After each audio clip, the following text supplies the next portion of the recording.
En línea a Iván Durigón. Iván, los compañeros Nacho, Jorge y Juan Martín en este programa que se llama La Patria no se vende, te damos la bienvenida y te saludamos. Hola, buenas tardes, un gusto poder charlar con ustedes. La verdad que muy buena descripción. Solo corregir una cuestión ahí que fue dicha, no eran 4 las empresas, se privatizaron mucho más. Fabricaciones Militares tenía 14 fábricas con 17.000 empleados en sus inicios. Después fueron perdiéndose, hacían desde juguetes hasta, bueno, Asindar y todo lo que fue el complejo siderúrgico de la Argentina fue iniciado por Fabricaciones Militares. Todo el complejo minero también tuvo desarrollo inicialmente en fabricaciones militares, pero efectivamente, digamos, la privatización de los 90 le pegó un golpe duro, ahí cerraron gran parte de las fábricas y en muchas no se pudieron recuperar, quedando sí en funcionamiento la fábrica militar de Fray Luis Beltrán. Aquí en la ciudad de en la provincia de Santa Fe existía la fábrica de armas de la Domingo Matou, que pasó a formar parte de la fábrica militar de Fray Luis Beltrán. En Córdoba,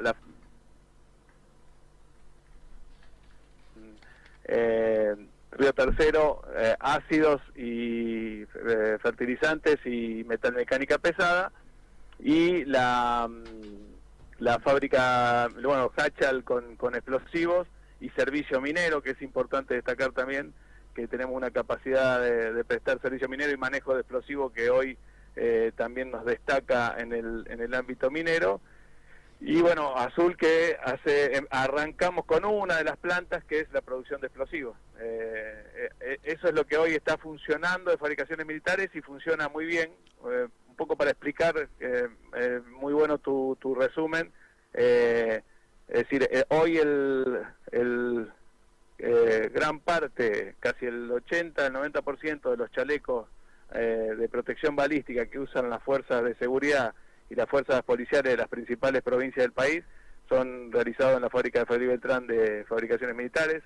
El 100% de la munición que utiliza la Fuerza de Seguridad de Nación, tanto 9 milímetros como 7.62, el 100% de la que utilizan las Fuerzas Armadas Argentina, 9 milímetros y 7.62, y provincia de Buenos Aires, ciudad de Buenos Aires, provincia de Santa Fe, son todas fabricadas en la fábrica militar de Fray Luis Beltrán, con la totalidad de la pólvora que funciona en esas municiones es fabricada en Villa María, y gran parte de lo que es el esquema minero. Bueno, nosotros no solo que proveemos a nuestra fábrica de Hachal, sino que además estamos exportando gran parte a Perú y a Latinoamérica. Hay una demanda muy grande del sector minero de explosivos, y en algunos casos nosotros tenemos algunos productos que somos fabricantes a nivel Latinoamérica, único fabricante.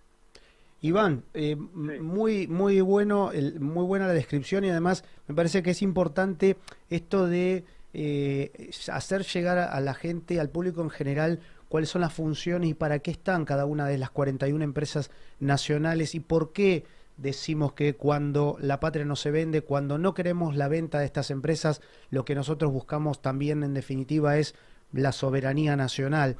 Hay un discurso que está muy metido, que es: las empresas dan pérdida, dan déficit, generan costos para el Estado, el clásico hacen las cosas con la nuestra, con el IVA de la leche, todos esos discursos que para TikTok o para Twitter suenan fáciles, pero que verdaderamente nosotros entendemos que requieren digamos, de un pensamiento un poquito más crítico. Me gustaría si nos pudieras contar, por lo que estuvimos viendo en los resúmenes que ustedes tienen publicados en sus páginas, que en el año 2023 tendría superávit las fabricaciones militares, con lo cual no habría ninguna excusa y no habría ningún motivo por el cual uno quisiera privatizarlo. ¿Nos podrías comentar un poco cómo es esto? Te cuento, digamos, el complejo de fábrica militar recibe aporte del Tesoro de la Nación.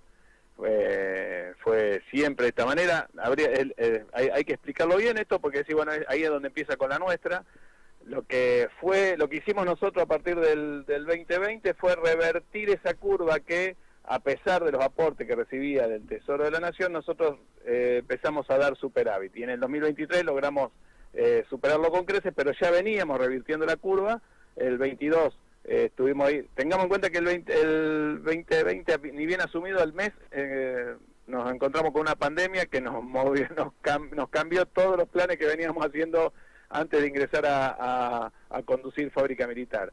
Además, ingresamos con un esquema distinto al que venía funcionando. Fábrica Militar hasta el 2019 fue una dirección nacional que dependía del Ministerio de Defensa, pasó a ser una sociedad del Estado en el 2019, lo que entendíamos es que me parece que era algo de lo que dicen ahora, de transformarlo en sociedad anónima para después, me parece que privatizarlo. Nosotros decidimos seguir con ese esquema de negocio porque nos permitía interactuar con el privado de una manera distinta y de hecho los resultados demostraron que hemos tenido muy buenos resultados, que nos ha ido muy bien en ese esquema porque hemos podido hacer contratos con multinacionales para la venta de nuestros explosivos, hemos podido reabrir Azul y ya lo que produce Azul se está exportando a Perú. Bueno, todas cuestiones que hay que tener en cuenta, pero para explicar, económicamente la fábrica da superávit.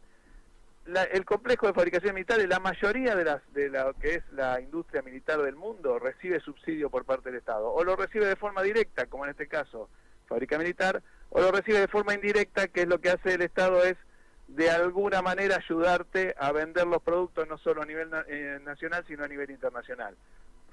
Digamos, desde las potencias más importantes hasta los países en desarrollo, utiliza la que tienen industria nacional e industria para la defensa, lo hacen bajo ese esquema.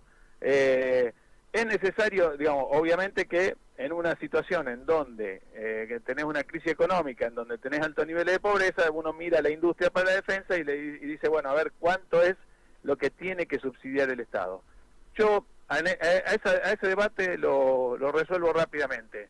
Obliguémosle a todas las policías de las provincias, obliguémosle a todo el Estado, al Estado Nacional y a la Fuerza Armada, que todo lo que sea compra para armamento, se lo compren a fabricación militar y se resuelve el problema. Dejan de subsidiar y rearman la fuerza, porque siempre se lo explicaba a los distintos actores de la política que me ha tocado hablar. Fábrica Militar tiene capacidades, a veces lo que le falta es inversión, y hay inversiones que son, para lo que es la industria para la defensa, muy costosa y de muchos años de planeamiento y desarrollo, que hace que tal vez el negocio no resulte definitivamente redituable si uno ve el rédito solamente en lo económico, ¿no? Pero el esquema es así, lo podemos debatir a nivel, con ejemplo a nivel regional, a nivel mundial. Hoy Fábrica Militar está en una situación inmejorable, no solo para poder proveer a lo que es la industria de la defensa nacional, sino además para poder crecer, y en algunos casos estamos en condiciones de exportar. Tenemos una planta de municiones que es modelo a nivel Latinoamérica, tenemos explosivos que resultan muy atractivos para lo que es la minería andina, así que la verdad que no se justifica por ese lado la posibilidad de esto de la privatización, porque los aportes del Tesoro, no, digamos, Iván, no la subsidien más, sino que no hagan más aporte. Solamente que habría que hacer es que el Ministerio de Seguridad de Nación le compre el total de las municiones y de los chalecos a fabricaciones militares, y que la Fuerza Armada se provean del total de las municiones que ya fabricamos, no es que hay que generar algún nuevo producto. Obviamente que para generar nuevas capacidades, ahí sí hay que hacer inversiones, y en ese caso habría que ver de qué manera se hacen esas inversiones. Además, también se escuchó por ahí, esto de transformarla en sociedad anónima para poder interactuar con el privado. Mire, Fábrica Militar desde su creación ha tenido sociedades de tipo mixta con privado, ha tenido sociedades de otro tipo y la ha desarrollado siempre muy bien. Nosotros hemos tenido posibilidad de interactuar con el privado de una manera muy eficiente a partir de este esquema de sociedad del Estado. Realmente no se entiende bien qué es esta alternativa de ver, sí se entiende si uno imagina que lo que hacen es las unidades de negocio que generen buenos ingresos, que las hay, se las terminan vendiendo de alguna manera al privado, y las unidades de negocio que no son redituables, pero que necesitan que funcionen para poder seguir desarrollando las tareas de fabricaciones militares, quedará en el Estado, o se cierran o terminan, digamos, siendo deficitarias, y eso lo justifica a tomar acciones que sabemos que tanto daño le han hecho en la historia a lo que es el complejo de la industria para la defensa y el complejo de la industria nacional. Vos recién hacías distintas capas que generaban el tema de las privatizaciones y te escuchaba. Hay un tema más que nadie está tomando en cuenta, la cantidad de pymes que hoy, proveedoras de fábrica militar, que quedarían en una situación muy desventajosa si alguna de estas fábricas se cierra, o quedarían en una situación bastante compleja si alguna de estas fábricas se cierra, o el material que provee fábrica militar empieza a ingresar importado, ¿no? Perfecto, Iván. ¿Tenemos una pregunta más por parte de Nacho? No, yo te quería preguntar qué riesgo se corre concretamente si es privatizada la empresa y por qué es importante que siga siendo una sociedad del Estado. Vos lo explicaste recién ampliamente, pero bueno, para que la gente sepa, si el Estado no cuenta con esta herramienta, ¿de qué nos perdemos? Claro, un riesgo como, digamos, como una pérdida de soberanía incluso. Claro. Ese es el riesgo principal. Hoy, digamos, si entramos en conflicto con Brasil, sería posibilidad de no tener municiones para tirar. Ojalá nunca entremos en conflicto con Brasil, pero perdemos hoy la capacidad de Brasil es el proveedor de munición, si no nosotros en Latinoamérica, que termina proveyendo, o nuestra competencia directa, en caso de que nosotros no podamos fabricar. No hay una competencia, hay fabricantes a nivel nacional, pequeños fabricantes, pero que proveen al mercado civil, no proveen al mercado de seguridad. Entonces, la verdad que eso sería un error garrafal, y además porque hay maquinaria que se adquirió en el 2015, que son maquinarias muy costosas y sofisticadas, que al pararlo, miren, les cuento la experiencia de Azul. La experiencia de Azul, la cerraron un 28 de diciembre del 2018, de un día para el otro, mal cerrada, con explosivos sin haber hecho la limpieza necesaria que se necesita para desactivar este tipo de fábrica. Reabrirla nos costó horrores e inversión. Me parece que lo hemos perdido a Iván. Estábamos justo conversando con Iván Durigón, que es el presidente de Fabricaciones Militares, Sociedad del Estado. Justamente comenzó la gestión en el año 19, cuando el ministro de Defensa era el ingeniero Agustín Rossi. Continuó cuando se fue Agustín Rossi y el Ministerio de Defensa lo tomó el compañero Tayana. Hasta estos momentos Iván Durigón está a cargo de la empresa, porque lo más paradigmático que tenemos ahora es que no nombran autoridades, el gobierno no nombra autoridades en empresas y organismos públicos, que tienen que ser los reemplazos naturales de las autoridades que dejaron el gobierno en el 2019. Lo tenemos en línea nuevamente, me parece. Está en línea Iván. Iván, te escuchamos. Hola. Te escuchamos, Hola. Iván. Hola, Sí, hola. perdón, no sé hasta dónde me escucharon.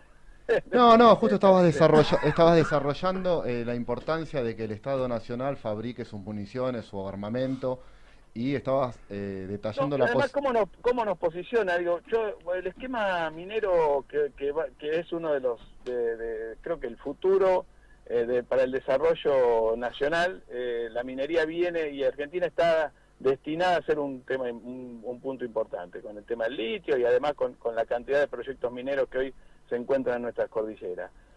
Si nosotros podemos ser los proveedores de ese tipo de explosivos, hay una competencia que es una multinacional que ha hecho una apertura de una fábrica a nivel nacional, pero si no, las otras son multinacionales quienes hacen todo lo que es el servicio minero, que mueve millones de pesos. Y que me parece que en eso hay que pensar también, si no está la fábrica militar, que además es la única que hoy, dentro del esquema público, se dedica al desarrollo de ese tipo de actividades, y con una planta instalada en el centro de uno de los lugares donde más se ha desarrollado la minería, como es la provincia de San Juan. Son cuestiones que me parece que tendrían que hacerse un debate mucho más serio, y además con esto de que digo, la empresa no da déficit, la empresa no tiene, porque otra de las cuestiones que a veces se dice, hay un montón de empleados, la empresa no ha tenido sobrepoblación de trabajadores, hemos incorporado en la medida que la fábrica necesitaba trabajadores. Hay que mejorar algunas situaciones, sí, obviamente que hay que mejorar, como en todo, pero hay que decidir cuáles son las políticas del Estado en llevar adelante y qué desarrollo nos permite a nosotros. Si no, terminamos siendo siempre un país dependiente y con fuerte injerencia de lo que son las multinacionales, la desindustrialización que tanto nos ha costado. Digo, hay ejemplos históricos y reiterados en este país, lo que nos ha costado rearmar una cuestión industrial, una cuestión que tiene que ver con la industria para la defensa, además con lo que implica eso, con lo que implica la posibilidad de que Argentina sea no solo la proveedora de su Fuerza Armada, sino la proveedora a nivel regional. Es un tema que me parece que no hay que tomarlo a la ligera, que no es solamente económico el debate que hay que dar. Indudablemente que el debate económico lo podemos dar porque Fábrica Militar en estos 4 años ha hecho un trabajo enorme para poder tener los números y los resultados que estamos teniendo hoy. Iván, me gustaría hacerte una pregunta que tiene que ver con, en el año 2020, corregime por favor si mis datos no están bien, en el año 2020 se sancionó la ley del FONDEF. En el año 2020 se sancionó la ley del FONDEF, había sido una ley que había presentado... Exactamente. ¿Nos escuchás, Iván, o se nos volvió a cortar? No, te escucho perfecto.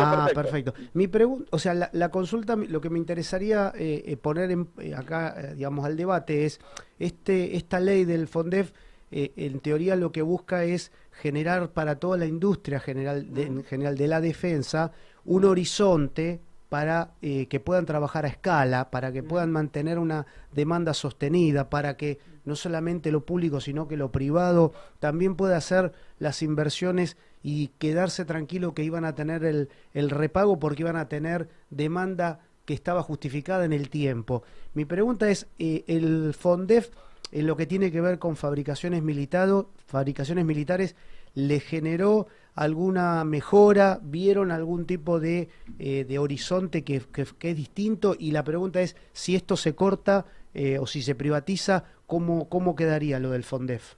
Mire, te explico directamente. El FONDEF a fabricaciones militares le impactó de doble manera. Una de manera directa, porque nosotros ni bien iniciar la gestión recibimos FONDEF, y eso nos permitió cambiar un reactor de 40 años que tenía la planta de ácidos de Río Tercero. Eso nos hizo que duplicáramos y hiciéramos récord de producción con esa planta de ácido que uno dice, pero hace ácido nítrico que sirve para la industria civil, pero ¿para qué sirve? Bueno, ese ácido nítrico nos permite hacer el oleum, que el oleum además es lo que nos permite hacer la pólvora. Hoy no hay fabricante de pólvora a nivel nacional y somos, y con el problema de la guerra de Ucrania, hubo faltante de pólvora a nivel internacional y tuvimos demanda de pólvora. Lo que pasa es que priorizamos obviamente, ¿por qué? Ahí cuando impactó de forma directa. ¿Cómo impacta de forma indirecta? Que se generó el plan plurianual de compra de municiones del Ministerio de Defensa. Eso nos le permitió a las Fuerzas Armadas empezar a realizar lo que era estoquearse con capacidad de municiones. Nosotros hacemos 2 tipos de municiones principalmente, que es 9 milímetros y 762. Eso no tuvimos tal demanda de pólvora que no alcanzamos a abastecernos a nosotros para poder venderle al mercado local o privado, y hizo que recibiéramos algunas quejas también de usuarios, y además porque tuvimos demanda a nivel internacional y no la podíamos abastecer porque preferimos o priorizamos lo que era el Estado Nacional. Efectivamente que el FONDEF venía a impactar de una manera muy importante en lo que era toda la industria para defensa. En Fábrica Militar ya lo había hecho, no solo de forma directa, sino que de forma indirecta también, como te explicaba. Claro, Iván, y en este caso, si nosotros estamos analizando la perspectiva de privatizar un montón de empresas, digamos, el FONDEF quedaría para un montón de cuestiones que se podría utilizar con un interés nacional, con un interés productivo, con un interés de desarrollo, quedaría como trunco, porque se usaría para otra, digamos, ese dinero habría que usarlo para otros fines, digamos, ¿no? Y claro, y además hay una cuestión, porque el FONDEF era no solo para la compra, sino para la reacondicionamiento. Nosotros, por ejemplo, volvimos a hacer un calibre que lo habíamos dejado hacer a instancia de la Fuerza Aérea, que era 30 milímetros. Ese calibre era totalmente nuevo. No, ¿qué hicimos?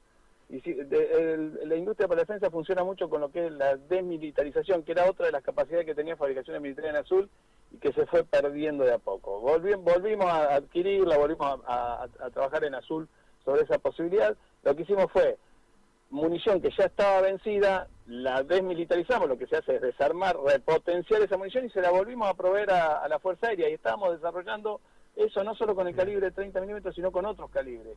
Eso nos permitía, el FONDEP permitía pensar a la Fuerza de alguna manera en la posibilidad de repotenciar lo que ya tenían, que en algunos casos estaba vencido, y Fábrica Militar nos permitía a nosotros desarrollar esto que lo venía desarrollando, que se había cerrado. Digo, yo pienso, ¿cómo impacta en todo eso que tiene, que es reutilizable por parte de la Fuerza, si se lo terminamos dando a un pedo privado? Poco le interesa repotenciar. El privado lo que quiere hacer es, más internacionalmente, lo que quiere hacer es venderte.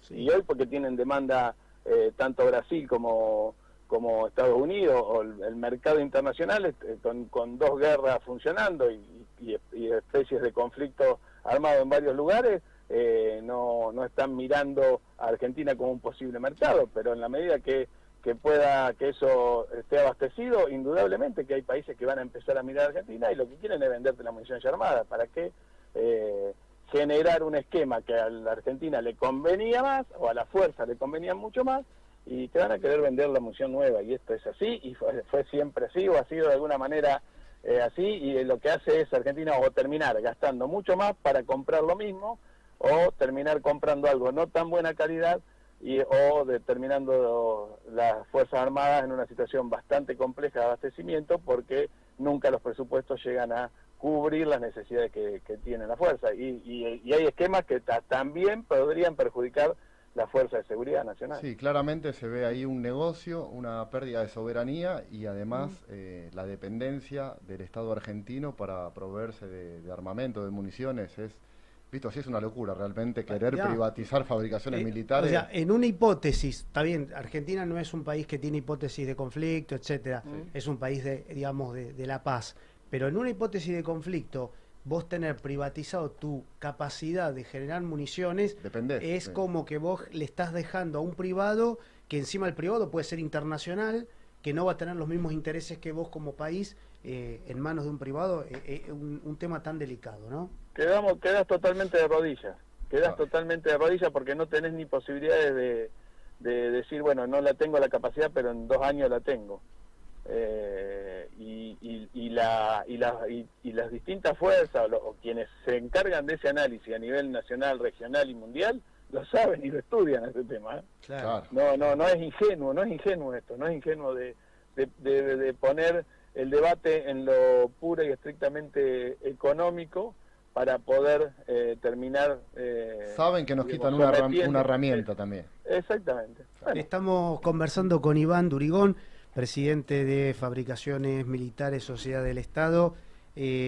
Por nuestra parte, agradecerte el tiempo, y lo que me gustaría pedirte, Iván, si vos querés, es una última reflexión, un último mensaje, pensando un poco cuál es en esta locura que nos está tocando transitar, que es la defensa de las empresas para que no se privaticen. Creo que Fabricaciones Militares está en un muy buen momento, tiene estructuras muy sólidas como para crecer, no para cerrar ni para desabastecer. Me parece que hay que encontrarle la vuelta a ver cómo se la hace crecer, y es un trabajo no solo de la política, sino también de las distintas fuerzas de seguridad armada, que saben y hablan de lo bien y lo bueno, lo que se estaba fabricando y que fabrica Fabricaciones Militares como proveedor de las distintas fuerzas, que Fabricaciones Militares genera un montón de beneficios para el país, así con algunas dificultades como está, se puede mejorar muchísimo todavía. Que el problema de Fabricaciones Militares no es el exceso de trabajadores, que es algo que le dicen que los ñoquis, que los vagos, nunca fue ese problema, que eso sí lo usaron como excusa para poder cerrar algunas de las plantas que tanto daño le hizo, y que hoy recuperar esas capacidades nos cuesta horrores. Entonces me parece que el debate hay que darlo ahí, que es necesario que Argentina piense, o que el país, que el ciudadano de a pie, como nos gusta decir, piense en eso, no solo con un debate economicista y de costo-beneficio. El costo-beneficio, sino que el beneficio, y que además el daño, a veces de una medida apresurada, genera mucho daño a futuro y le ha generado mucho daño a la historia, así lo cuenta para fabricaciones militares. Entonces me parece que por ahí hay que dar el debate y que estos tipos de sociedad del Estado está bien, si es dirección nacional está bien, y sociedad anónima podrá ser mejor o peor, pero siempre tiene que ser para que Fábrica Militar crezca. Y la verdad que uno si ve el sentido que tiene todo este DNU o la ley ómnibus y demás, parece que no va en ese sentido, y me parece que aquí sí haría falta que una respuesta por parte de la Fuerza de Seguridad. Parece que lo terminamos, lo perdimos a Iván de nuevo, ¿o no?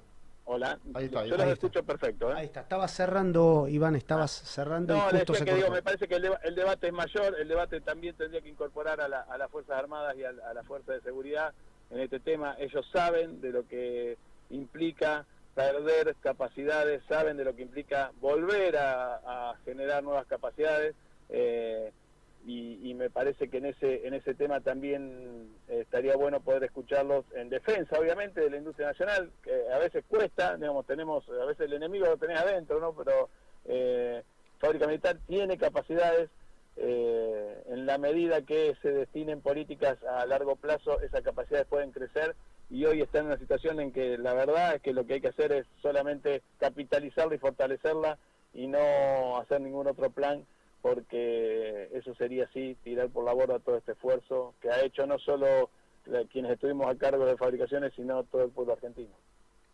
Gracias, Iván. Seguimos en la lucha y nos estaremos encontrando y contactando nuevamente. Un abrazo desde acá para todos Gracias los por tu trabajadores y trabajadoras de fabricaciones militares, y muchas gracias, Iván, por el contacto. Abrazo para todos ustedes también, un gusto poder charlar contigo. Buenas noches.